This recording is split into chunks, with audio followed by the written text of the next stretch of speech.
पशु में यदि बैल हो जाए, हाथी बन जाए, घोड़ा बन जाए, कुत्ता बन जाए, बिल्ली बन जाए, मछली बन जाए, तो कभी ऐसे हम लोग जैसे बैठ करके धर्म सत्संग सुन या कर रहे हैं, वो भी कर पाएगा?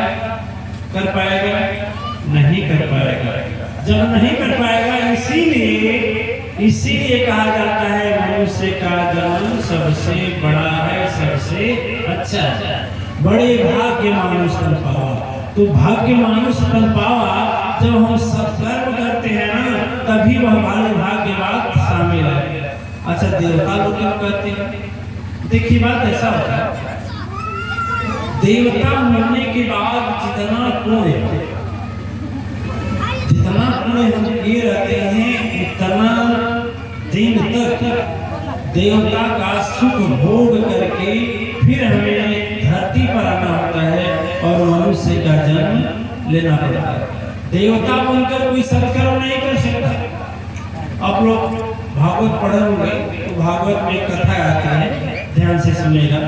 भागवत में एक कथा आती है कि एक देवी जी थी। वह देवी जी को सत्संग बड़ा प्रिय था, जैसे आप लोगों को प्रिय है। और जब सुनती थी तो वहाँ सत्संग हो रहा है तो वो बेचारी चली जाती थी, संत सदगुरु के पास, मंदिर, हर जगह जाती थी। लेकिन उनका आदमी जो था ना, उनके उल्टा, उसको ये सब भाता नहीं था।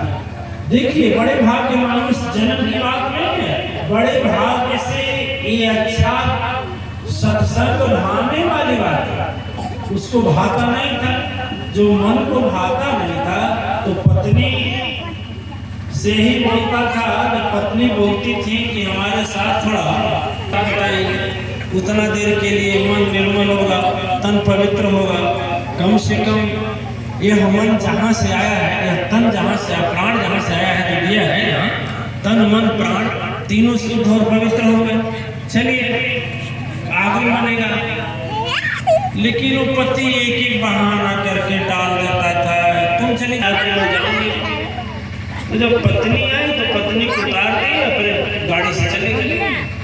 जब पत्नी को उतार दी और वो गाड़ी से चले गए, पत्नी अपने सत्संग में रम गई। सत्संग जब समाप्त हुआ तो वह घूम करके आए तो उनके दिमाग में बात आई, इतने आदमी आते हैं और कुछ न कुछ देते हैं, याद रखना, बिना दिए कुछ मिलता नहीं है। भगवान सदगुरु और धरती माता अपने ऊपर कर्जा नहीं लेते हैं, जो आप देते हैं उसका कई गुना लौटाते हैं। खेत के अंदर एक गेहूं का बीज डालते हैं तो धरती माता एक ही गेहूं भेजते हैं, ज्यादा देते हैं नहीं। उसी तरह से देखिए, जब हम कुछ भी देते हैं तो लौट करके हमें मिलता है। जब देते हैं तभी लौट मिलता है, नहीं मिलता है।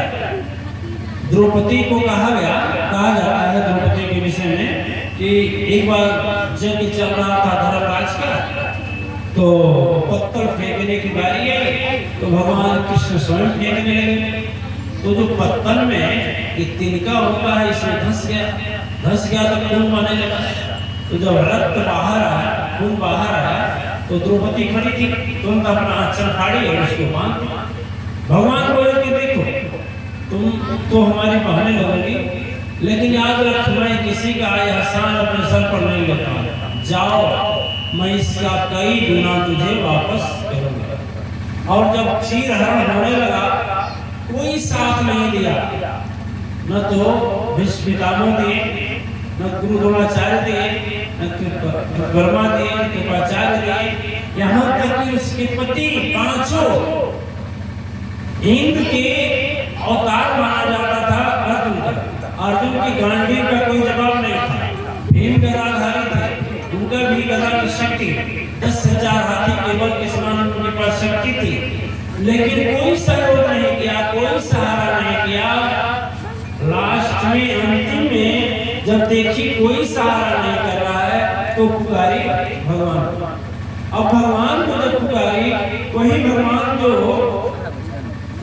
उस भगवान के हाथ में जो बाधी थी अपने आंचल का टुकड़ा, उसी का कई गुना बढ़ा कर उसकी सम्मान की रक्षा की।